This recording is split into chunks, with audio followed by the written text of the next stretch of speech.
Greetings from IMA Library Initiative. I am Dr. K.K. Agarwal, Honorary Secretary General, Indian Medical Association. Welcome to our show, Ask the Specialist.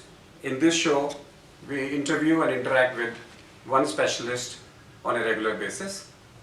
Today's expert with us is Dr. Subhash Kumar Wangnu, well known in the society as Dr. S.K. Wangnu, who is a senior consultant endocrinologist at Apollo Hospital, New Delhi.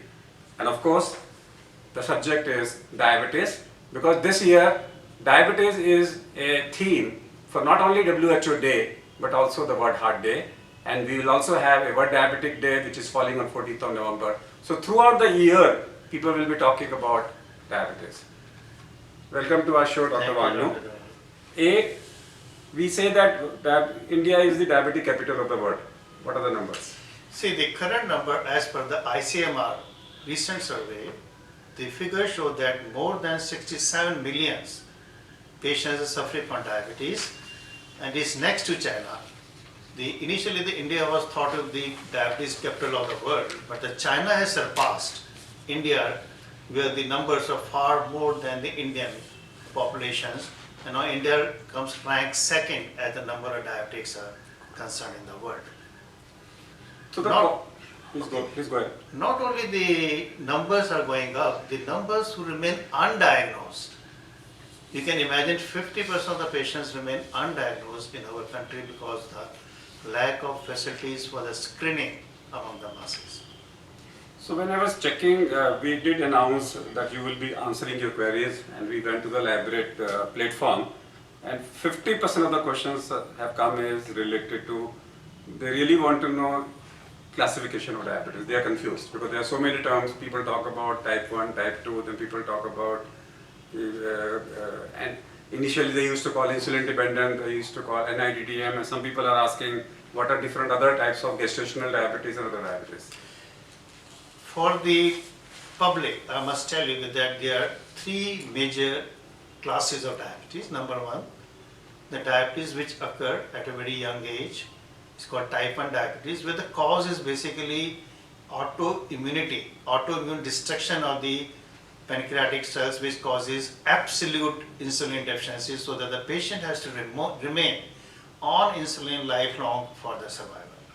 So if the patient is totally and absolute insulin deficient, is type 1 diabetes.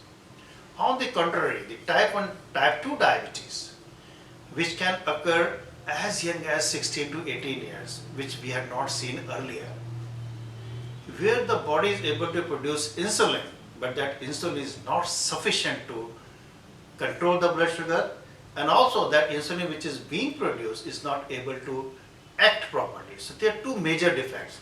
One is the insulin action, one is the insulin production, where the patient requires the help of the lifestyle modification, diet, exercise, and some tablets or medicine to control diabetes. So this is called type 2 diabetes. Now the third major class of diabetes, which occurs during pregnancy, we call gestational diabetes. Normally, most commonly it is between the 22nd to 24 weeks of the pregnancy when we do that, the patient comes to know that she is suffering from diabetes.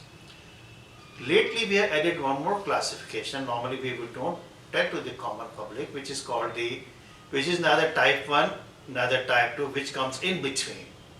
You may call it type 1.5 diabetes, or we can call it latent autoimmune diabetes adults, where the patient normal age of onset of diabetes around 30 plus.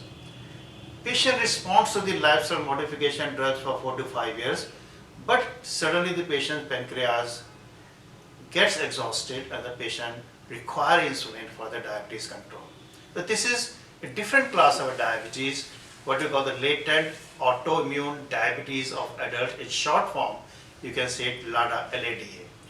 So for the public, my suggestion is type 1, type 2 gestational diabetes, and a unique class of diabetes where the patient's onset is around 30 plus, where the patient requires insulin after 4 to 5 years of the treatment, is called LADA. So if you know all about it, the treatment depends upon what type of diabetes you are having. Now, when we talked about genetic, if both the parents are diabetic, what are the chances of? If this is a question which has come from Pune. If both the parents are diabetics, you have more than 50% chance of developing diabetes, and It is more if you are obese, if your waist circumference is more than 90, if you lead a sedentary lifestyle, if you smoke or you take alcohol, it doubles the risk of developing diabetes. You are at a higher risk of developing diabetes. As such, genetically you are prone to develop diabetes because your both the parents are diabetic. If one parent is diabetic, you are at a risk of 25% more as compared to the other people. And if none of the parents are diabetic and you have any one of the factors, what I quoted right now, obesity, sedentary lifestyle, smoking, alcohol, family history of diabetes, increased waist circumference, then again you are prone to develop diabetes. These are the risk factors. We come back to a question. 27-year-old female from Calcutta. She talks about insulin failure. That it is necessary that I will be able to get control with oral. If not, if insulin is taken, still diabetes is not getting controlled. Simple. The answer is very simple. And is insulin harmful in long run? First of all, whether the body requires insulin, if the tablets are not able to control your sugar, we have lot many tests now available where we can find what is the reserve of insulin in the body. There are simple tests which are now available in the laboratory, and the doctor will tell you, yeah, your body is not producing insulin. This is the time you have to start insulin because the tablets are not going to work at all. That is number one. Number two, insulin is a hormone which is produced by the pancreas, and whatever insulin we are giving from outside nowadays is absolutely 100% identical to the human insulin which is being produced by your body. So if you are taking a hormone which is produced by your own body in a synthetic form, which is just 100% equivalent, how you are going to get any complication because of the insulin? So this concept that insulin long-term causes complication, absolutely wrong. The only complication with the insulin is low blood sugar if you are not able to monitor your blood sugar. If you misses a meal while you are taking insulin, then the only dangerous complication what the patient on insulin can get is a low blood sugar. But with the recent advances in the monitoring of the blood sugar, everybody is having glucometer, small frequent meals, you will never get low blood sugar if you are monitoring and taking the insulin properly. So the myth that insulin long-term causes complication is wrong.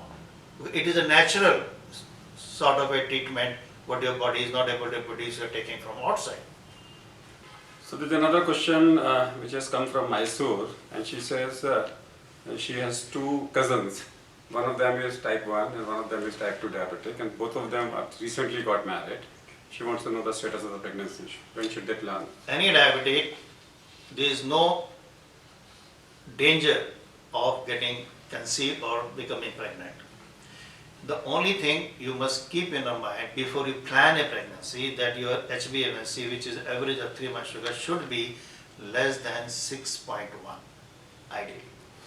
If you plan a pregnancy with the HbA1c 6.1 and continue your insulin during the whole pregnancy under supervision of an endocrinologist, there will be no complication whatsoever either in the child or in the mother. So whether type 1 or type 2, both Whether of them type will 1 or require type 2, both of them will require insulin. insulin, and how many injections? See, 4? 4 short, 3 short acting and 1 long acting during the whole course of the pregnancy. In fact, the type 2 diabetic, those on old drugs want to conceive, they have to shift to insulin 3 months prior to planning pregnancy. Because if you conceive on oral tablet, there are certain patients who are taking certain tablet, if you conceive, the maximum chances of birth defects are very high if you conceive while on tablets. There are certain tablets which may lead to the birth defects. So always start insulin 3 months prior to the planning pregnancy. So the message of the day is that if you are planning for pregnancy, always get shifted to insulin, and that too 3 breakfast, lunch and dinner, and then a longer acting at the bedtime, so that you not only increase your chances of conception, but also make sure that your pregnancy continues for a full term with that. Then another question which has come is that when we talk about diabetes, microvascular, then macrovascular, you talked about heart attack, you talked about paralysis. What about erectile dysfunction? Lots of people are asking, and interestingly, one of the laboratory platform, the female is asking about her husband, that my husband is having erectile dysfunction and diabetic. Dr. Gawal, you are right. 20 years back, none of the patients should come out with the erectile dysfunction symptom. Now, each and every patient, I am surprised, is open now to discuss with the doctor, I am having erectile dysfunction. If he is not, then the wife will tell us.